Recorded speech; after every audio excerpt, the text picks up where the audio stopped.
Hello and welcome to D2C Podcast. I'm Eric Dick. Today we're spilling the beans with Jordan Karcher, CEO and founder of Grounds and Hounds Coffee, the 8-figure bean brand that donates 20% of all profit to local charities that meaningfully improve the lives of sheltered dogs.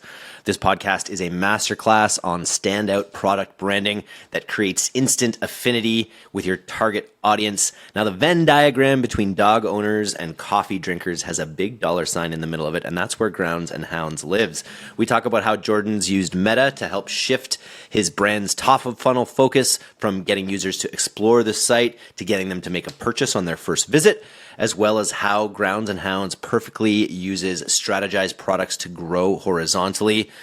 Pour yourself a coffee, take a big stretch, and on with the show. If someone's listening and you have an engineered product that solves a very specific problem, then you should absolutely focus on the benefits of what you're executing, because that's why I'm buying. I have a screw that's broken in half. I need something that gets the screw out. I don't want you to tell me a story about why your brand's super, right? Like I want to get the screw out of that's the thing I need.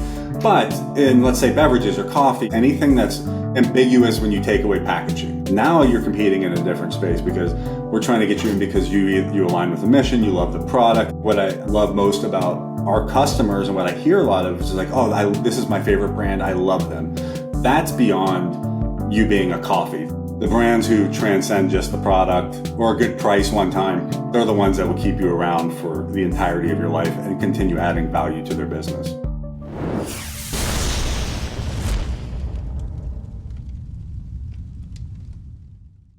With TapCart, you can instantly turn your Shopify store into an epic mobile app and power a low upkeep revenue stream designed to convert mobile shoppers. And with Q4 just around the corner, there's never been a better time to set up your brand's mobile app. Just like Messi, who launched in 2020 and literally 3 times his sales, or Reason Clothing, who saw a 42% increase in sales over Black Friday, or LSKD, who reached #1 on the App Store last year, beating out brands like Nike and Amazon.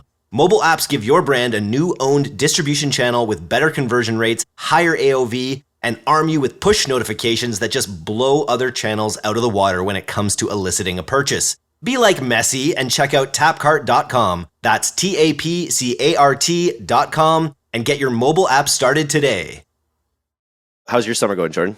It's good. It's been good. The mustache looks good. It's almost that season. We're about to roll out pumpkin spice blend, and every year I usually do a piece of content called Fall Guy, where you have a sip of, and then all of a sudden a mustache appears in the video. So I'm in the final stage of not having a mustache myself. Amazing. Oh, it's crazy to start thinking about fall already. I've got a 9-year-old and she's really excited about back to school, but it's like, don't wish your summer away, child. My nephew's he's really young. He's 3. He's just about to start his first 5-day of preschool per week. And it hit me. I said, well, this is it for you for the next, 60 years of your life, pal. Like, you're going to be working 5 days a week from here on out. And you never realize it until you're already in the swing of it. Well, luckily, we love what we do here on the D2C podcast and get to talk with amazing people like you, Jordan. Tell us a little bit about Grounds and Hounds. Tell us about how Grounds and Hounds came about. It's a great story. Yeah, thanks. So, you can kind of see her in the bottom corner of my frame here. That's Molly. Molly's a rescue Dalmatian I got when I was 24, living in Los Angeles. And it was just a real happenstance type of scenario where I did not plan on adopting a dog. I was slightly hungover heading to breakfast, and there was a pop-up Dalmatian adoption event going on, and I just wanted to play with dogs, and this little malnourished brown and white girl crawled in my lap. And next thing I know, it was 7 hours later, I was leaving Petco with $1,000 worth of gear, and I never had breakfast. And it was just one of those scenarios where your life pivots and you don't realize it. And I started working really closely with animal rescues at that time. In my background, long story short, I was working in the wine and spirits industry, grew up around the beverage world, but I was volunteering time with the animal rescue groups. And as I was working with these groups, I was doing the manual stuff, walking dogs, helping clean. But I started to notice one of the big issues in the rescue space was how do you create consistent, reliable, scalable funding to deploy towards root cause initiatives that would help reduce euthanasia rates, help reduce intake levels, and keep people with their pets. So taking that as kind of the premise, I looked at it as more of a problem of what can you create to solve it. And it kind of clicked with me having a cup of coffee one morning, getting ready to walk Molly, how many other people do this exact same routine every single morning.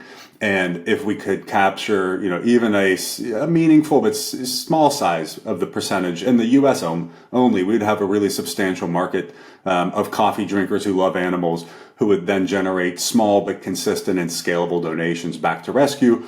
And that was it. That was just kind of the premise: make a really great coffee, tie it back to a mission that's at the core of the company, not just an added layer. And then from there, the rest of the business started to kind of play itself out to what it became today.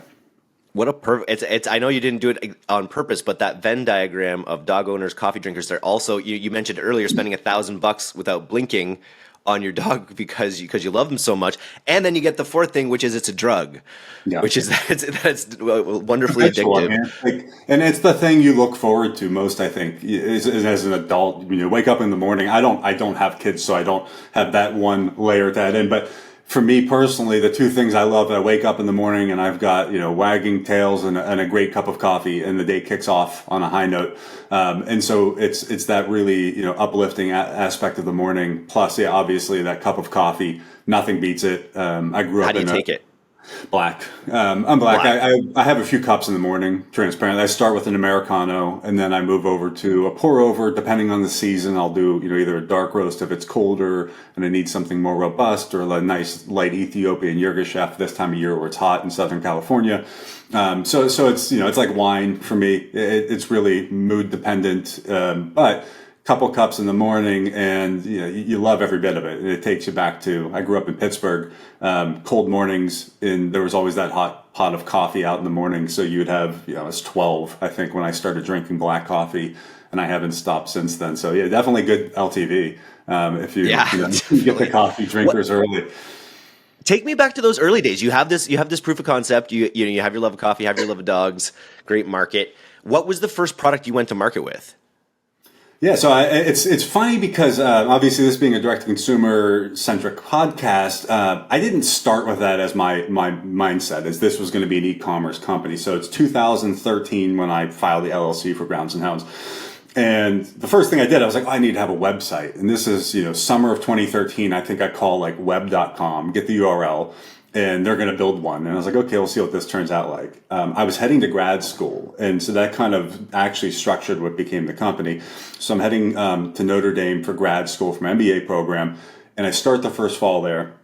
And I kind of have this website. I have this idea, but more so I think of it as a retail-centric product where I go, hey, I can roast really great coffee, get it into Whole Foods, get it into the big grocery stores, provide a new type of third-wave coffee that's more mission-driven, but delivers that same quality. It's more focused on customers who aren't the coffee aficionados.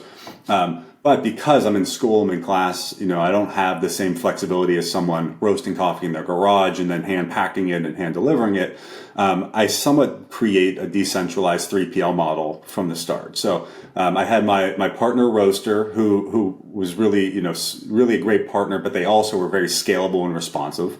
I worked with a really small little fulfillment company that was doing, at the time, their main business was like, if you bought a Porsche, you get a replica Porsche. Or it's like they're sending you trade promo, but they aren't doing any e-com volume or speed. So I worked with them. I created the structure internally there. And then we had, back in the day, Shopify was our cart, pre-IPO Shopify. And we used WordPress as the front end. And so really it was just like I had this idea of a really great product that would be retail friendly, and I wanted a website.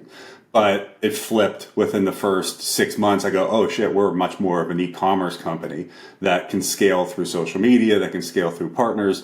And then we were structured to be really efficient in that manner. So that was kind of how the idea goes from, hey, here's an idea to help dogs, to, oh, we're going to be an e-com company that was really early in the social media centric days. So we worked with, back in the days, Facebook was the big platform.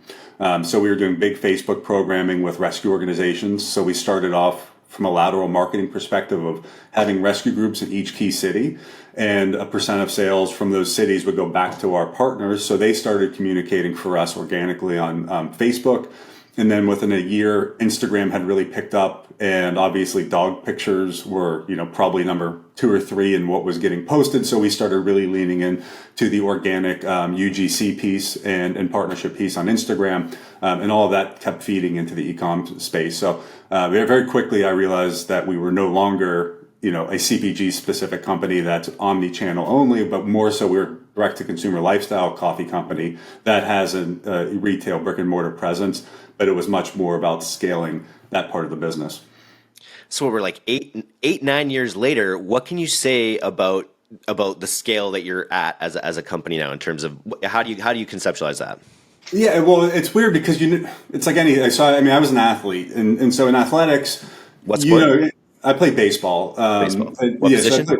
I was a right fielder and a closer. Okay. Oh, a closer. Oh, that's So I tore badass. my UCL twice, and that's kind of how I ended up in this space. But in like the non, athletic space, Yeah. I still do triathlons competitively. It's kind of in the DNA of like needing to do something, but.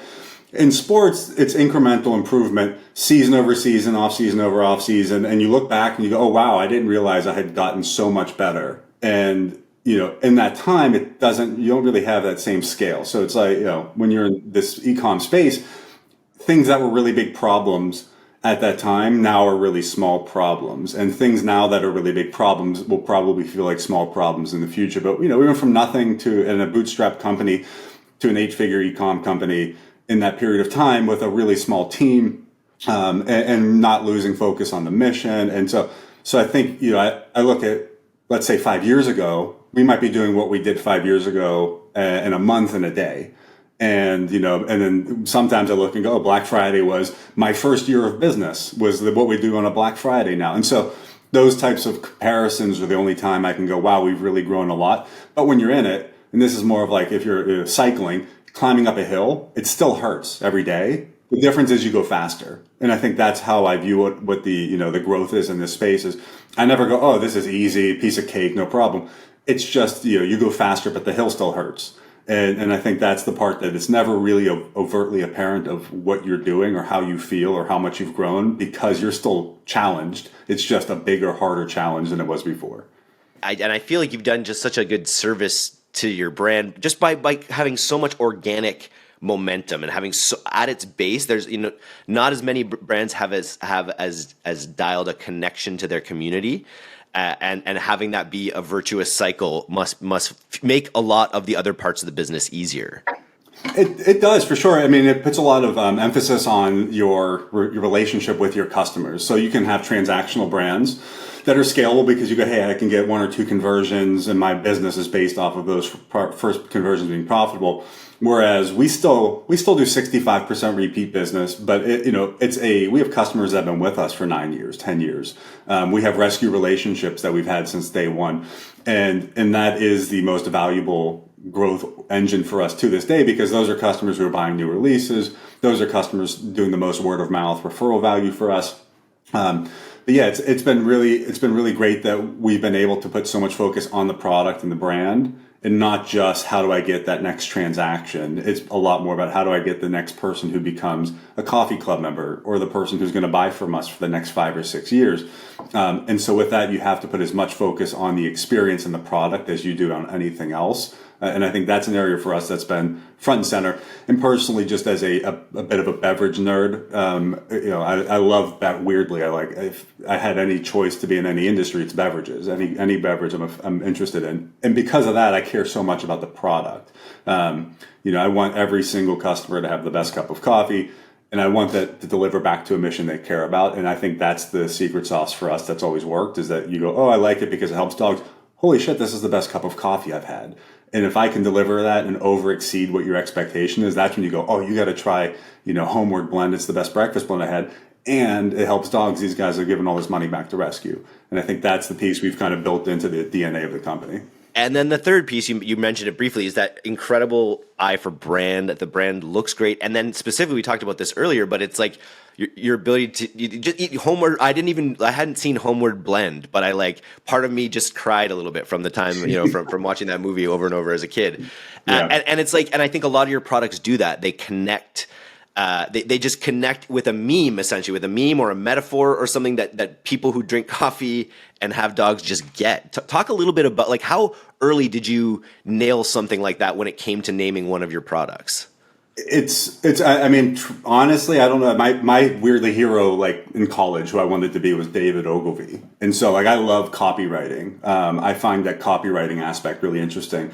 And the biggest piece in copywriting or any brand naming for me was always about authenticity of the customer. And so our very first blend that kind of started and I think somewhat represented what has evolved was Morning Walk. And Morning Walk Breakfast Blend was the very first blend we released. And I think that was the one that got people's attention. The second blend was Paper and Slippers, which was a medium roast. Alpha Blend was 3. And those 3 core blends, Sit and Stay was 4. And so like the 4 core blends we came out with all kind of tied back. And I've got, that probably same level of, I don't want a cheesy brand. And so I was always looking for like, okay, here's the first idea, second, fourth, fifth. But I want to find something that if it hits that like string in you go, oh, I like that. Like I have to tell someone that one. That's kind of what the process has always been for me. But again, I live this lifestyle. It's not like, oh, here I'm a marketing agency and I want to come up with some dog themed stuff. I come up with all the names of the blends and all the product and concepts and designs, and I live it day in and out. I have my 12-year-old rescue Dalmatian. I have a 3-year-old rescue pit bull. I'm dealing with, dogs kicking you in the face in the middle of the night sleeping, a dog throwing up, so content, all of that stuff is part of what we do, but it's also very much, I just think about my own lifestyle and I try to reflect it in those products. So Homeward, growing up, in my mind, there's the Homeward movie, but when you think about, you're out and you're with your dog traveling, doing a road trip, hiking, it's supposed to kind of evoke those emotions of you, like that perfect experience, blue skies, black coffee, fresh air, no cell reception. And that's what we want to be able to give you a small moment of it every morning. So when you brew your cup of coffee and you look at that bag, that's where your brain goes. Sit and Stay seems like is that for like people that work at home? Just to, it's funny. So this is back like that was 2015. That was our first medium dark roast blend, and so all these things have little moments of significance for me. And the decision criteria between those two was Sit and Shake or Sit and Stay. And I like Sit and Shake as a high calf coffee, but then I was always like, I don't want people to think this is gonna be too much. So no one wants the jitters. No one wants the jitters, really. And so I was like, yeah, that's not going to fit into our ethos. Sit and Stay kind of ties back to the core premise of what we do. So there's dog rescue impact, animal mission, lifestyle. But the overarching objective with us and Cup of Coffee is not to have you run out the door to a cafe. It's the 15 minutes you get to spend with your dog or, your dogs in the morning on the couch, having a cup of coffee, enjoying it. Because I think at the end of the day, the lifespan is so short for a dog and it's so impactful for you that you look back and it's those extra 15 minutes a day you could have sat with your dog and spent a little bit more time. They accumulate and mean so much over the course of that short life. And I think that's what we're trying to encourage you to do. And that's even why our blend profiles are so wide spanning. And I've delved into different categories that from the original launch place, I wouldn't have thought I would have done flavors. But my goal is to give somebody a product that they will buy and sit down and enjoy with their dog in the morning and be part of our community.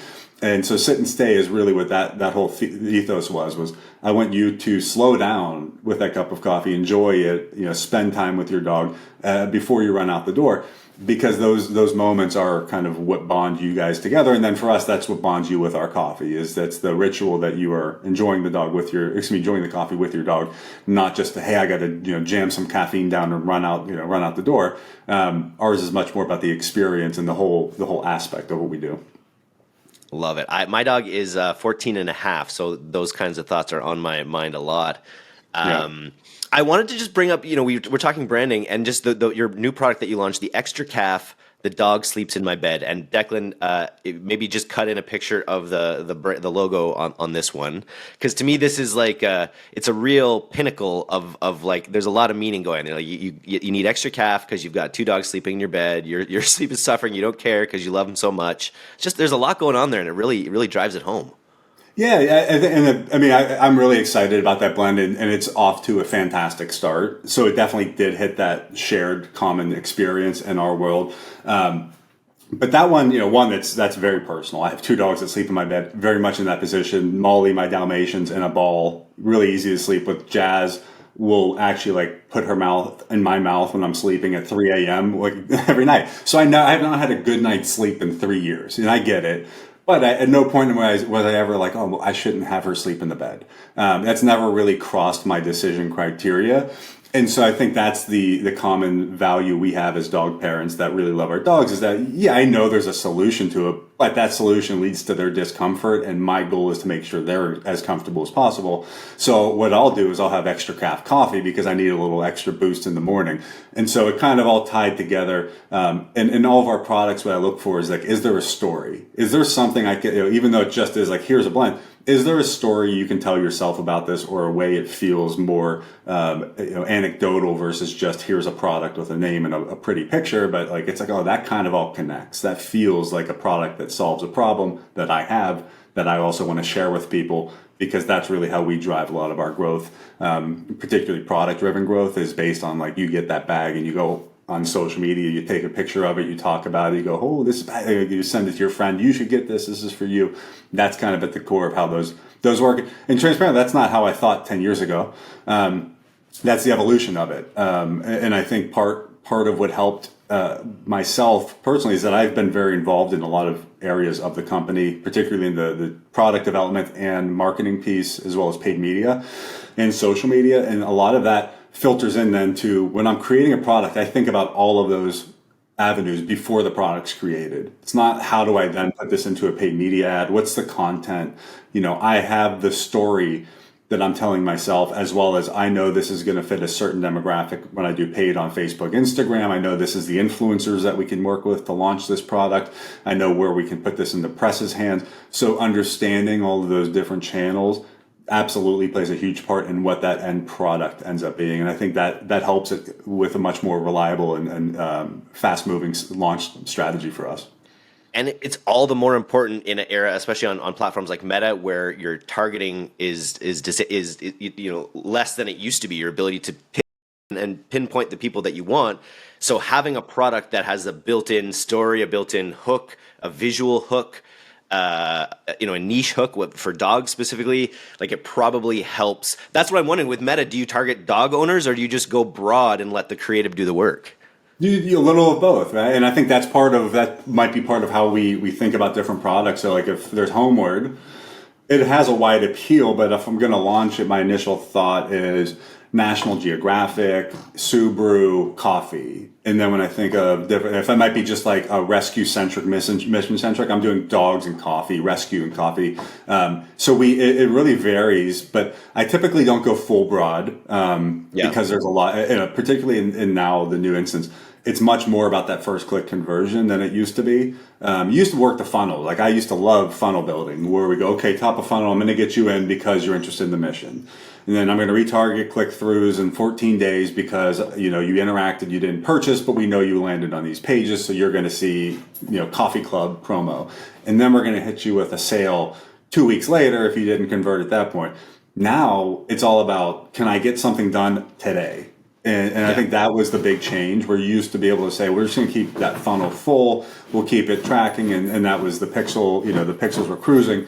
Now it's like, can I launch this coffee to a large enough audience and make it interesting enough that you feel compelled to buy today? And that has been the big shift, I think, for us in the paid space, is that it was, a lot more broad traffic, and then you start focusing on add to cart conversions, and then, retention or purchase driven behavior, bottom funnel, to now top, bottom, middle are all the same thing. And you just go, can I get this done in a week? And how are you doing it? Are you doing that with my mind as a performance marketing agency goes to landing pages where you're sort of like storytelling a little bit more. Like, what are you doing post click? Like, what have you changed, I guess, in your campaigns to achieve this?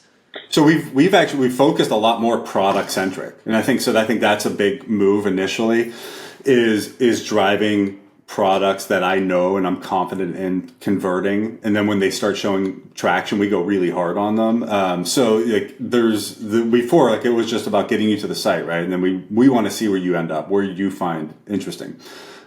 We do utilize landing pages on specific collections, seasonality, sales, and promos. But more so, what we find success in is like we have a collection, Big Stretch, that has been doing extremely well. And Big Stretch is not a coffee-centric collection, but it's for female demographic, bar, yoga kind of thing. And it's just a really nice design. It's eye-catching. But the goal is that we know that's going to lead you in to buy because you want to buy that shirt. And then when you get in there to buy that shirt, then you're going to start browsing around. So if I can get you coming in with intent to buy with that product you saw, The additional piece comes down to how well did we do with site layout, navigation. Are we capturing emails? Are we capturing any retargeting information that's valuable? But the goal is I want to get you there with the intent to buy now, where it used to be get you there with the intent to explore. And so we always look for that first product to drive you into the store with the, like, I want to buy dogs and coffee tea that I saw because it's cool and I want to wear that. And then I get there and they go, oh, great, they have an espresso blend. I make an espresso. I'll try that. And then you say, oh, chocolate, espresso infused caramels. That sounds good. I'll add that. And so it's really much more now about, can I get people with intent to purchase in with the ads? And then in the store, making sure we deliver the right experience. But that's been the change for us with the strategy, is more about like intent to purchase up front versus it being maybe second step, middle funnel. And offering products. You were saying about how impactful like the flavors have been, the like adding, because I was, again, just delicious looking, beautiful design.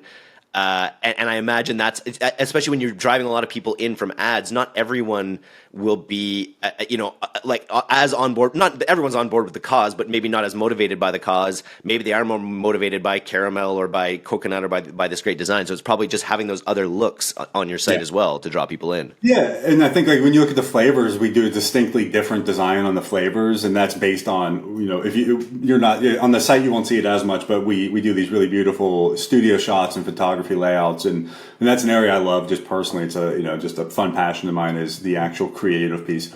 But with it, that's stopping you to buy coconut mocha in the ad, regardless of it coming from Grounds and Hounds coffee. You see it, you see the bag, you click through, and it's in our store. And so we found that to be a really good method for getting you in, because you're more interested in the product, right? And that's always been what we look at, and flavors do an excellent job of that, because you're trying flavors based on like chocolate peanut butter. We launched that and that was a home run, because you can't really get that in many places or anywhere else. And so you see it and it connects, you get into the store, and then you find out about the brand. So it kind of still leads into that product-centric first, and then we over-deliver when you find out, oh, wow, I do love dogs and I love coffee. And the basic equation for purchasing is you feel more pleasure than pain at the checkout point. And that's what we're trying to do, is you go in, you go, I love this coffee, really cool. Price point's pretty good. Shipping time's really good. Navigation was easy. Hey, it helps dogs too. There's the justification I need to finish this purchase. And so that's the kind of product-centric piece we used with things that aren't just the core coffees, where, a lot of brands will come out and be like, here's our Ethiopian, why you should buy it, and here's how, the processing was from farm to cup. And that works on some people, but more people just want to get in there and go, oh shit, this is really cool, I love that product, and oh, this brand's really awesome, and like their social media is funny, and they seem like a really good group, and then I'll buy. And then you kind of are now in our community, where the rest of the retention strategies kick in. But getting you in is more about like, I want you to come in because you're just like super excited about a product or products that you've seen. And emotion, making that emotional. I just shout out on Big Stretch, first of all, is that as a dog owner, that's like got incepted on our culture, where every single person who owns a dog, who sees a dog stretch, feels compelled to be like, Big Stretch, buddy. And so well done on nailing that. It's the role. And I feel like features, benefits, right? We talk a lot about like you listing all your features. People don't really care about your features. They care about the benefits. And in your case, it's sort of like the emotional state the emotional connection you have. There's obviously benefits. Everyone knows the benefits to coffee, but you're branding and bonding on that emotional, like psychological level, which is cool. Yeah, it depends on your category, right? Like if someone's listening and you have an engineered product that solves a very specific problem, then you should absolutely focus on the benefits of what you're executing, because that's why I'm buying. I have a screw that's broken in half. I need something to get the screw out. I don't want you to tell me a story about why your brand's right? Like I want to get the screw out of that's the thing I need. But in, let's say, beverages or coffee, or particularly, let's say wine, spirits, anything that's kind of ambiguous when you take away packaging, right? Like anything that's a branded product, CPG is kind of where this all lives. Now you're competing in a different space, because we're trying to get you in because you align with the mission, you love the product, and it's and I think what I love most about our customers and what I hear a lot of is like, this is my favorite brand, I love them. That's beyond you being a coffee. It's not, this is where I make the best cappuccino. Like that's not it. We are your favorite brand, which is transcending, the Nikes, wherever else you shop in your world. We're up here as like, I love you beyond this. And I think that's our objective when we create products, experience, community. is to always make sure that emotion is injected into the product, because we get it. We are not just layering on. I don't want you to buy shit you don't need. Like I'm not a person that's looking for things that here's more stuff. I want you to buy great coffee and feel really good about it. I want you to buy apparel you can't get anywhere else, or mugs or whatever. And it's something that adds value to you personally. And if we achieve that, then the size of the business will be the size of the business. But I think that's where you really become a next level company versus just trying to find ways to add a few extra pennies onto AOV. It's more about like, I want you to have enough that you want to spend and you want to come back and buy other things, because like that's the goal, right? You don't want it to leave and go, oh, I didn't need all that. Like if you go, oh, I got it. It showed up in 10 days. It wasn't that great. I spent too much money. Went stale, used too much of it. Yeah. You didn't need it. I bought 16 bags of coffee because it was a good deal. And it's like, well, now you're gone for 6 months and you're going to hate it by the time you get to those last 10 bags. Like, we didn't do our job. I want you to say, hey, I can come in, buy it. It's a good transaction. They always have new stuff. But yeah, like emotional is always, I think, where you create great brands versus great products. And the great brands are the ones that have an emotional connection, like Nike. Like, okay, if I put on a pair of, the Nike Alpha Fly trainers to go for a run, I feel faster. Probably are a little faster, but you feel faster because that's the fastest shoe the marathon runners wear. And I think that's the same kind of thing. Like you need to inject that level of behavioral science into your brand, where it's like, I want you to feel different because of it, not just, hey, it's cool, I got a coffee, here's a t-shirt. I just got my daughter her first pair of Air Force Ones, and we went to a concert this weekend in our matching Air Force Ones. And that way, you can't bottle that. And I mean, like that's the legacy in the family. You guys have I wore the Air Force Ones way back when Nelly had the Air Force One song, playing basketball. Band-Aid on his face. The band, that was it. Like that's we're aging ourselves. It's all beyond, like, you could find a different shoe. And that's one of those things we see so often in all these categories. You can find replacements, but the brands who transcend just the product or a good price one time, they're the ones that will keep you around for the entirety of your life and continue adding value to their business. Totally. So you mentioned, obviously a big part of this is retention. Yeah, it sounds like you've got a good repeat purchase rates. What have been the most successful things that you've done to bring people back, maybe specifically in email, I guess? Emails, I again, like copywriting, so I do still write most of our emails to this day, most of the subject lines. But when it comes to email strategy, we do work really heavily on segmentation and behavioral segmentation from purchases, types of products they've purchased, repeat behavior. And so we utilize Klaviyo as our current platform. And we started with MailChimp. So I think, again, it was a good platform. Just as you scaled up and you get bigger, there are certain features that are better. And we found Klaviyo to be really great for us. Based off of things like, what were your answers on our coffee quiz? Which products did you purchase first? What is a likely next product that you might receive? Are you a person that buys based off of promotions only? Are you a person that's likely to become a coffee club member? So that's become a really big piece for us. And adding value is just at the base level. Like if I'm sending you an email, I don't want it to be about me. And I think a lot of brands send emails because they find them interesting. And so my whole objective is always flip it on its head and go, if I didn't care what these guys are saying, or I didn't wake up on Tuesday and go, I wonder what Grounds and Hounds is doing. Like that's never a thought. I don't wake up and go, oh, I wonder what Mr. Porter's company's up to today, right? Like you go, oh, here's a cool offer that fits something I need or adds value. That's my goal with all of them. So like today's National S'more Day. And so we're doing a national s'more campaign. We have s'mores blend and a summer camp hot chocolate, which is a graham cracker marshmallow hot chocolate. And so that's something, it's like topical, it's fun. And then it ties back into our semi-annual sale. But there are added layers of value that if you clicked in, even if you're just like, I don't really need anything, at least you go, okay, well, at least they're providing me something, versus a lot of brands will just go, hey, let me get in your inbox today and see if I get you to click, and then I'll retarget you. So yeah, our email strategy is really, I think, user-centric is how I approach it. I just try to think of myself on the other end every single time and say, well, would I want to receive this today? Or if we have the flows and automations built, does this add value? Does this time up right? Does this fit into something where it's not like the 19th time we've asked you to join the coffee club? We get it. After a few, you don't really want to join, or we haven't proven to you why you should yet. I'm not going to keep sending reminders. But initially, you get that first bag of coffee. We want to check in. How was it? Here, if you like it, here's an incentive to sign up. So it's a lot about that. What's the actual experience like from their side, so they don't hate your emails, since that is a massive piece of our business is email. I'm again National S'mores Day. I feel like you should probably, as a CPG brand, just have a full list of all the national days because there's always a national day going on. You never know when you Always. could tie it in, right? And you never know about them until you're on our side of the business because like there's National Grandparents Day coming up, right? And it's a thing like, Yeah. all National right, Ice Cream Day, National Root Beer Day, National Croissant Day. How do you get in exactly. on this? There, and it's funny is, and I laugh. There's actually a really good book. I think it's called The Secret Life of Groceries. In a chapter in the book, the author is talking about a brand that's starting, and he actually specifically talks about this whole topic of these national days because somewhere in the world, National Croissant Day is the most important day for a company of the year, right? And I think that's Probably the in thing I France, yeah. find so funny. Like we have National Dog Day coming up on the 26th, which is a big one for us. National Coffee Day is obviously a really big one. Obviously, yeah. That's reached the international level of intention on September 29th. But those days move the needle because they make you relevant, right? And I think that's particularly in e-com. You have your current, as I would say, it's kind of like the linear thread that runs through, and then you have your 10 poles along the way where you go, we have to focus on these things. And National Coffee Day for us, I personally view and I internally structure for our company. It's kind of like a battleground day.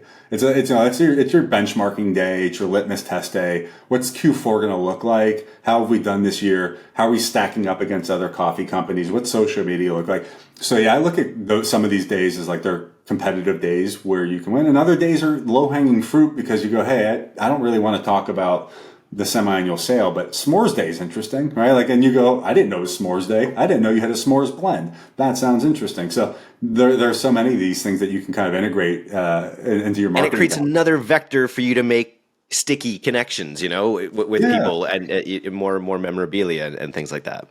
absolutely. I mean, it's particularly with like flavored coffees. There's National Donut Day. We do a glazed donut blend.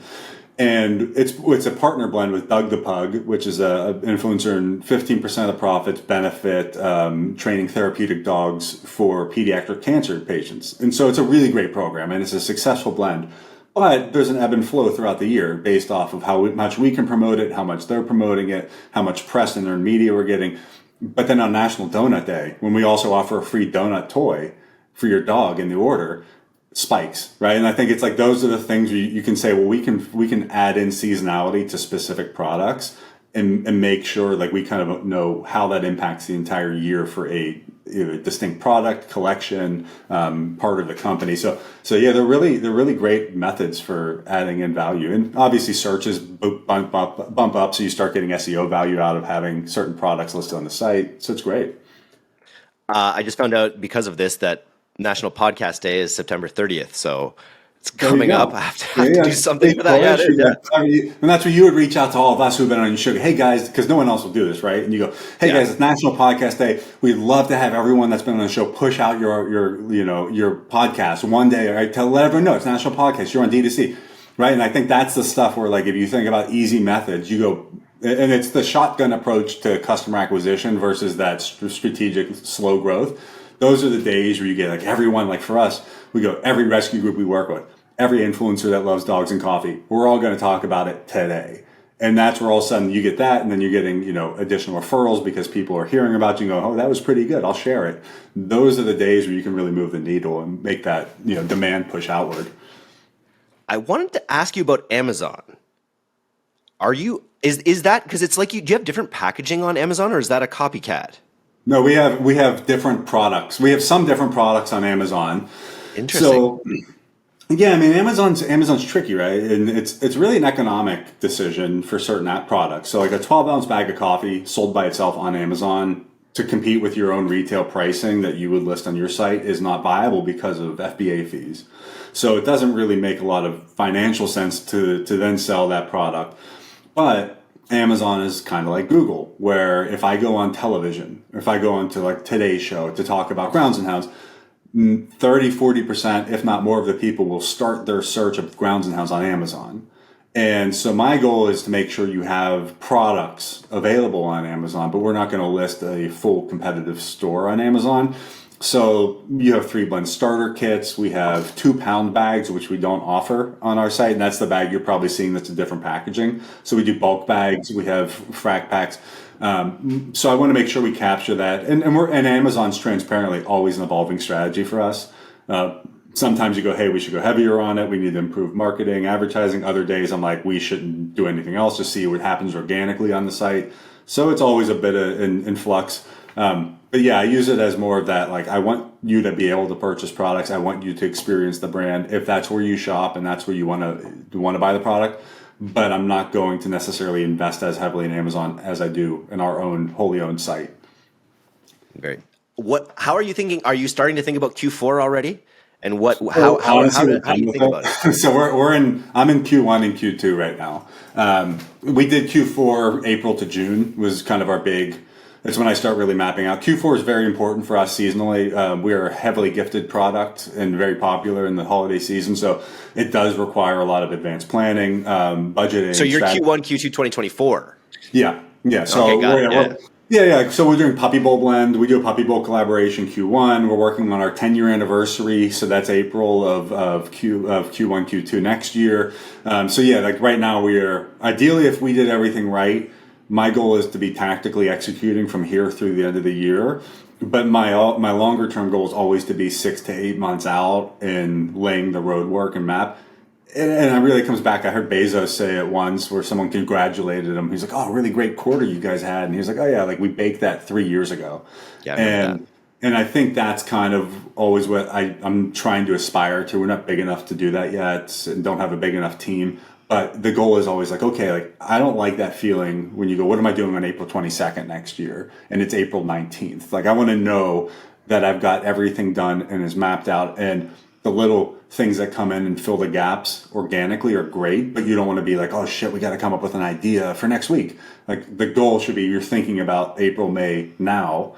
I'm looking at now, go Earth Day, like CBD coffee, or do we do something with organic packaging? Like right now is where you think about that. Mother's Day, Father's Day, like those are the tent poles where you should be way ahead, and then you can fill the gaps along the way. But yeah, I try to do my best to stay 6 to 8 out. Perfect world, I'd love to be 12 months. It's just we're not there yet. I'd like to be. What would you say has been your biggest digital marketing win as a brand? It's hard to say a specific. There isn't one I can look at and go, this was what we need to do more of. In 2018 we really started shifting into more content-centric marketing. So internally we have had full internal content production, editor, shooter teams in-house. We've gone really heavy in that direction.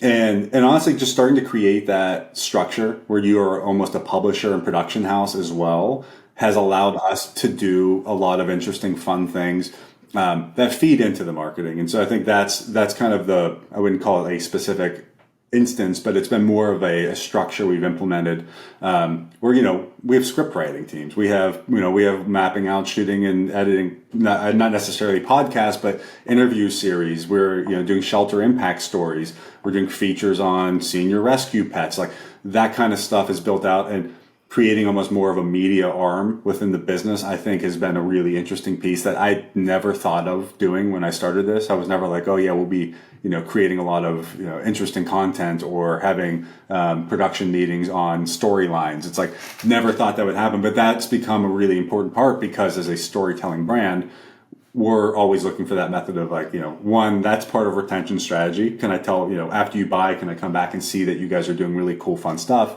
Can I give you that free nugget of fun in an ad or a piece of free content that makes you laugh, that makes you feel good? And that's kind of where we've used it as a differentiator in our media plan is good organic content. Creates ads as well. Obviously, that's always great for paid media, but it's really those organic content pieces that help, get that new customer acquisition in place, but also drive a ton of retention because people are like, this is why I love you. This is why I buy. I'm going to go back and buy today because like we just launched a program last week with Young at Heart Senior Pet Rescue. They do Senior Pet Sanctuary. And we had some of our team members go and take one of their dogs on a dog's best day. And so went out to the park, went out to get ice cream, got a hamburger, hot dogs, like all that kind of stuff. And that's the stuff that's the extra mile that another CPG company won't do. And then when we tell you that story on social in a reel or TikTok or YouTube short, you're going to go, oh, like that's why I love these guys. beyond the coffee, but you go, now I'm going to come back and buy because that's the difference. What about earned media? You mentioned, have you been on the Today Show?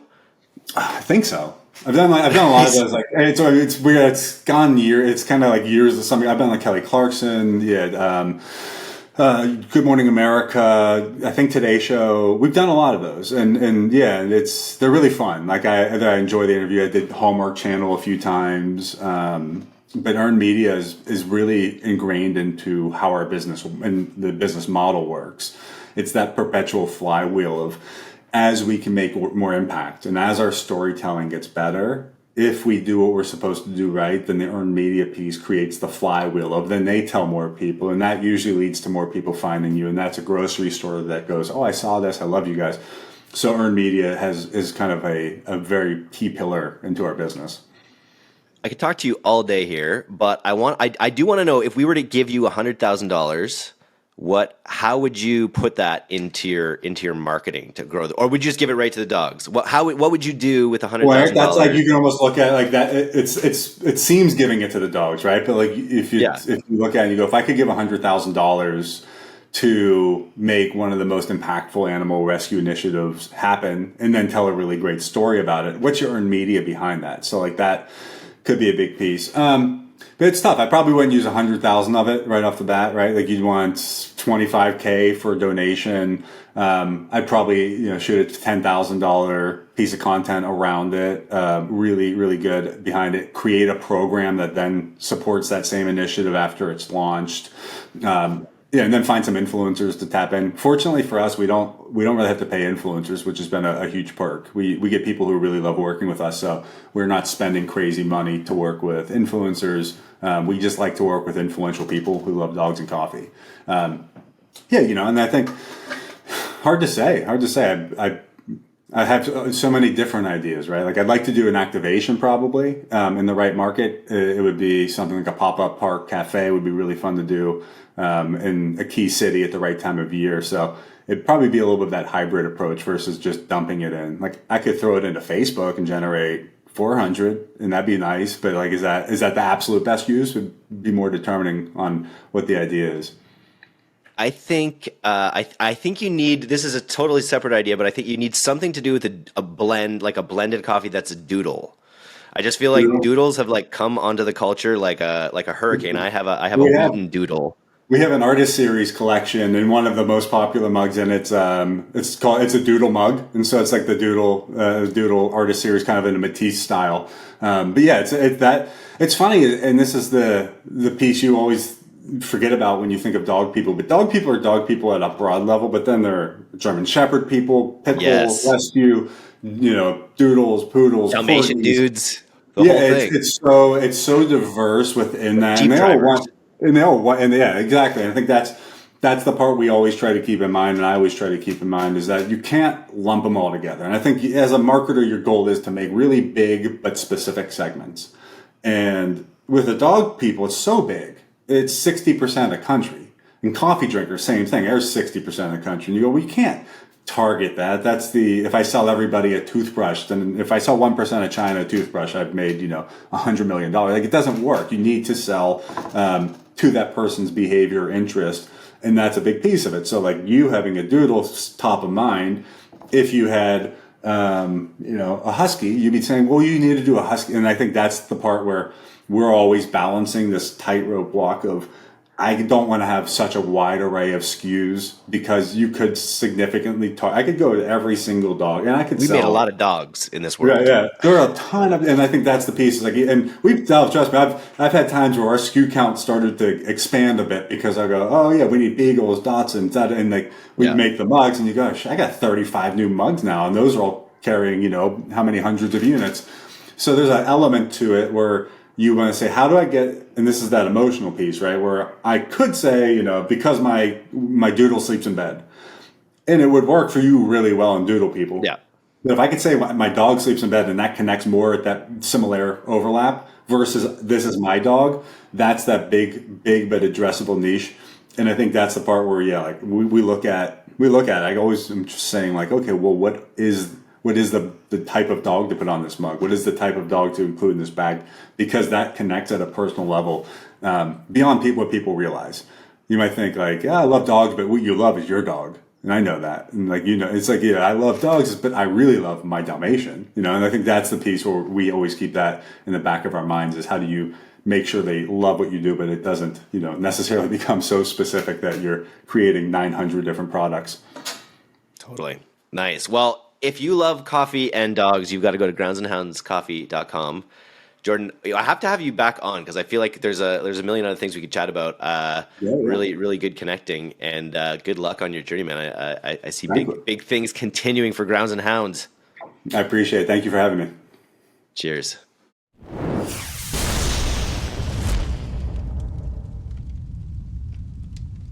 Thanks so much for listening to today's episode. If you're not a subscriber to our newsletter, you can do that right now at direct-to-consumer, all one word, .co. I'm Eric Dick, and this has been the D2C Podcast. We'll see you next time.